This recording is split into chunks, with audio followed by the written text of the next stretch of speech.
দেখুন, বিগত আন্দোলনের পরে যখন ইউনূস স্যার ক্ষমতা নিলেন তখন আমরা ভেবেছিলাম উনি শান্তি ফিরিয়ে আনবেন, ঐক্য স্থাপন করবেন, দেশের স্বার্থে কাজ করবেন, কিন্তু ওনার ক্যাবিনেট সহ আমার মনে হয়েছে যে দুর্বল ক্যাবিনেট ছিল এবং তাদের মধ্যে অনেক দ্বিধাদ্বন্দ্ব ছিল। এই সরকারটি দেশ চালাতে পারছিল না।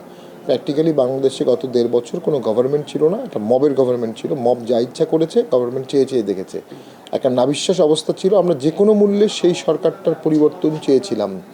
একটা সেমি ডেমোক্রেটিক বা আধা ডেমোক্রেটিক ট্রানজিশন হলেও আমরা মনে করেছিলাম ওই রিজিমের থেকে বেটার হতো, কারণ ওই রিজিমের কোনো দায়বদ্ধতাও ছিল না। তো সেখান থেকে ইলেকশনের মাধ্যমে বিএনপি সরকার গঠন করেছে, আমরা এটাকে সাধুবাদ জানাই একদিকে।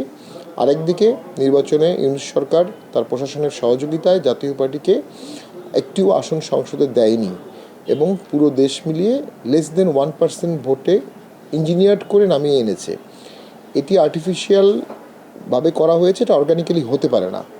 তো সেই হ্যাঁ, হতে পারে না, কারণ হচ্ছে আমাদের অতীত যে ভোটের ট্রেন্ডস, আমরা যে এখন পর্যন্ত 9টা ভোটে অংশগ্রহণ করেছি, খুব সম্ভবত এটা 10ম ভোট। তো 9টা ভোটের রেজাল্ট একরকম হবে আর 10ম ভোটের রেজাল্ট সম্পূর্ণ আরেক রকম হবে। বাংলাদেশে কখনো এরকম হয় না।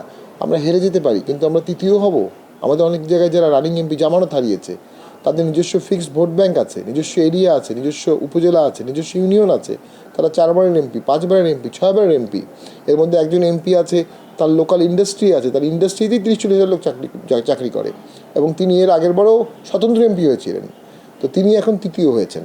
তো আমাদেরকে তৃতীয় করা এবং লেস দেন 1% ভোট দেওয়া, এটা একটা প্রোগ্রাম গভর্নমেন্টের ছিল। যেহেতু আমরা লাস্ট গভর্নমেন্টের সাথে আমাদের অ্যাডজাস্টমেন্ট ভালো ছিল না, তারাও আমাদেরকে ডাকেনি, আমরাও খুব ক্রিটিসাইজ করেছি এবং এই বিষয়ে হয়তো জামাত বিএনপির কোনো অনাপত্তি ছিল যে জাতীয় পার্টিকে আউট অফ পার্লামেন্ট করার ব্যাপারে তাদেরও কোনো বাধা নিষেধ ছিল না।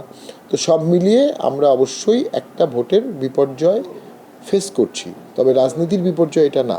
আমরা মনে করি আমাদের রাজনীতি আছে, ফিরে আসবে এবং খুব শক্তিশালীভাবে ফিরে আসবে, কারণ আমরা কিছু আদর্শের ধারক বাহক। সে আদর্শের ধারক বাহক হিসাবে অবশ্যই আমাদের কাছে আসবে। আরেকটি ঘটনা ঘটেছে, for the first time after 2008 জাতীয় পার্টি সারা বাংলাদেশে ভোট করেছে। মার্কাটা ছিল এবং সারা বাংলাদেশে আমরা ভোট করেছি। কারোর সাথে আমরা জোট করিনি। আমরা জোট করতে পারতাম না তা কিন্তু না, আমরা জোট করে কিছু আসন নিয়ে বাকি আসনে আমাদের প্রার্থীদেরকে বসিয়ে দিতে পারতাম, কিন্তু আমরা চেয়েছিলাম যে আমরা দেশব্যাপী একটা সংগঠন হিসেবে আবার ফিরে আসি 2001-এর মতো, 96-র মতো, 91-র মতো।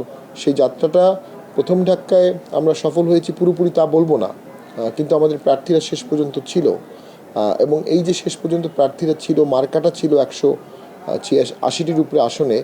এটার পলিটিক্যাল বেনিফিট লং টার্মে আমরা পাবো এবং সংগঠনটাকে এখন গুছিয়ে শক্তিশালী করারও একটা সময় এখন আসছে। আমরা সেই লক্ষ্যে কাজ করব।